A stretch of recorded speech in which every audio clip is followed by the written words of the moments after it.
The iPod wasn't the first MP3 player, millennials weren't the first to point the camera back at the photographer, and the 2017 Kia Niro isn't the first crossover to package a gas-electric hybrid powertrain under the hood. But just as Apple spurred digital music to ubiquity and the social media generation wallpapered the internet with selfies, Kia's Niro is the fully realized execution that could elevate the hybrid crossover to widespread adoption.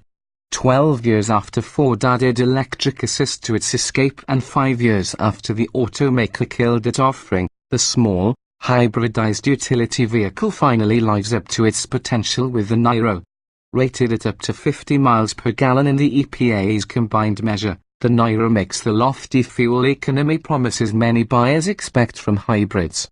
The starting price of $23,785 undercuts the prices of the 33 miles per gallon Nissan Rogue and the 32 miles per gallon Toyota RAV4 hybrids by several $1,000s.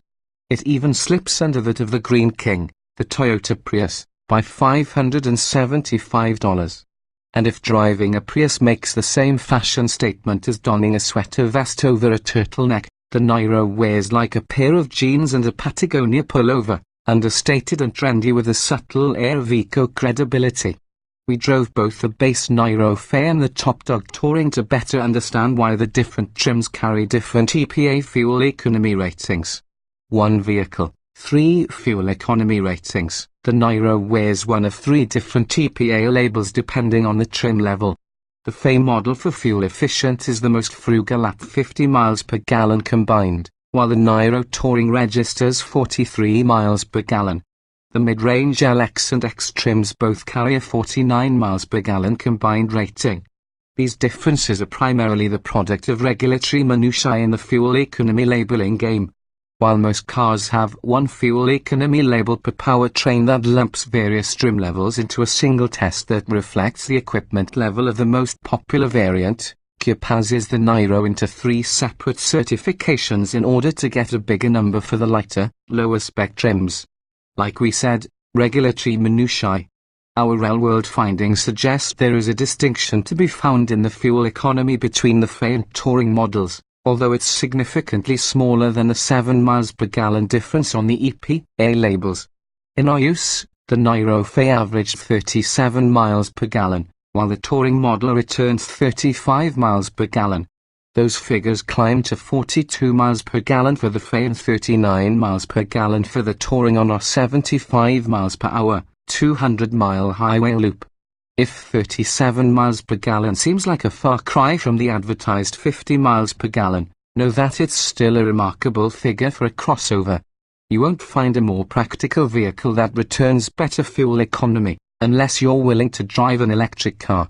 For example, the Ford Max Hybrid returned 32 miles per gallon in our hands, while the all-wheel drive Toyota RAV4 Hybrid managed 31 miles per gallon. And the Volkswagen Golf Sportwagen with front-wheel drive and an automatic transmission did 26 miles per gallon.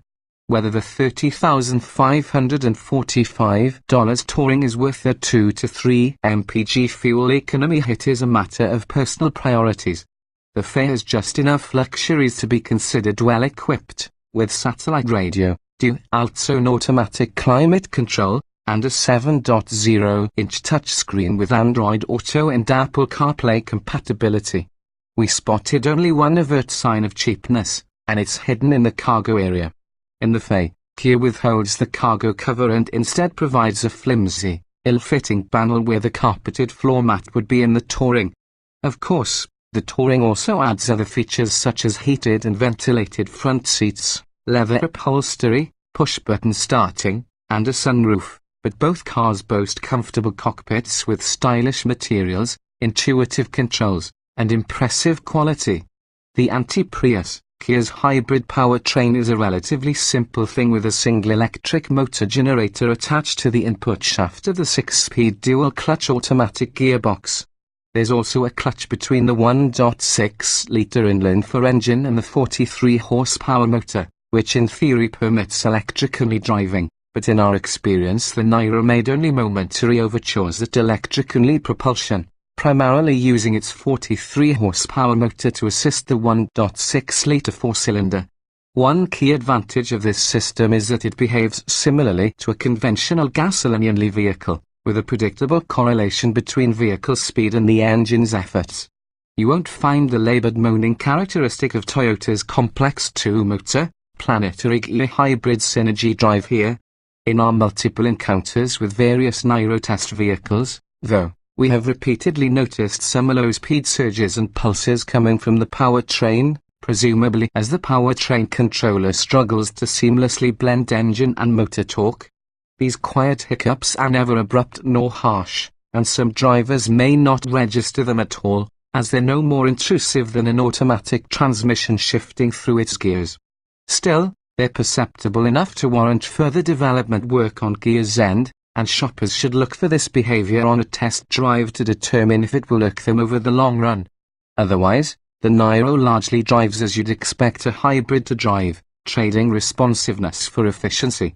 The transmission's default eco mode undermines the low-end tug of the electric motor by racing to upshift through the gears.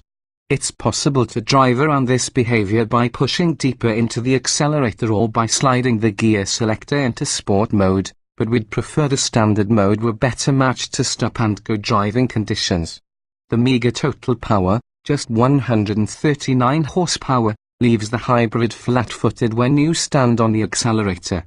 The Niro ambled to 60 miles per hour in 8.9 seconds. While the heavier Touring stretched their time to a painfully slow 9.6 seconds. That 0.7-second margin is greater than the 156-pound weight difference between the two trims would suggest, but it corroborates our observations that the Fa feels more sprightly in traffic. Our only explanation for the gulf between 0 to 60 times is that much of the Touring's added heft is in its larger 18-inch wheels. So the powertrain has to accelerate that mass both rotationally and longitudinally as it moves the vehicle down the road. Both models deliver pleasant ride quality, sopping up mundane pavement patches, cracks, and heaves more gracefully than many other Kia vehicles. The Niro's steering and handling mostly mimic that of a car with nicely controlled body roll. While the Fa's lateral grip of 0.82 grams is impressive, the Touring's figure of 0.90 grams is phenomenal for a hybrid without a Porsche badge on the hood. The Touring gains that advantage with tyres that are grippier than the Fa's narrower, low rolling resistance Michelin Energy Saver as rubber. Defined crossover, the Niro's remarkable fuel economy and car-like handling aren't anomalous, though.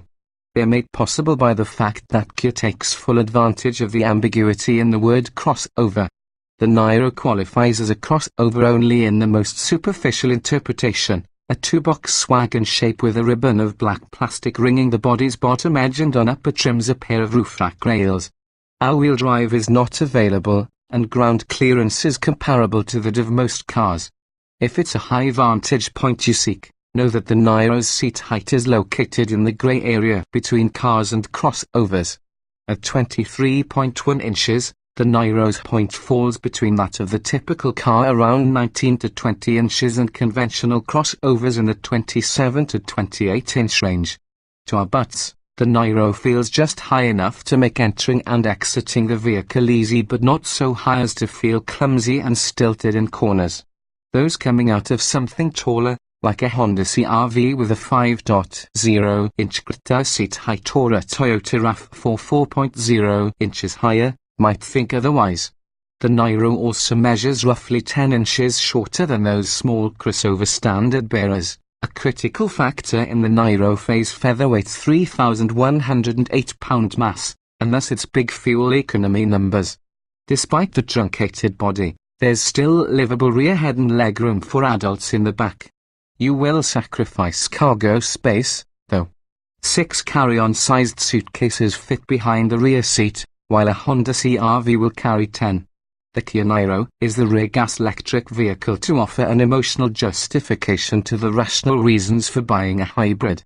Beyond hitting a sweet spot of affordability, efficiency, and utility, the Niro adds handsome and fashionable style. By combining Kia's sharp design language on top of the popular crossover form factor, the Niro is a Toyota Prius that we wouldn't be embarrassed to own.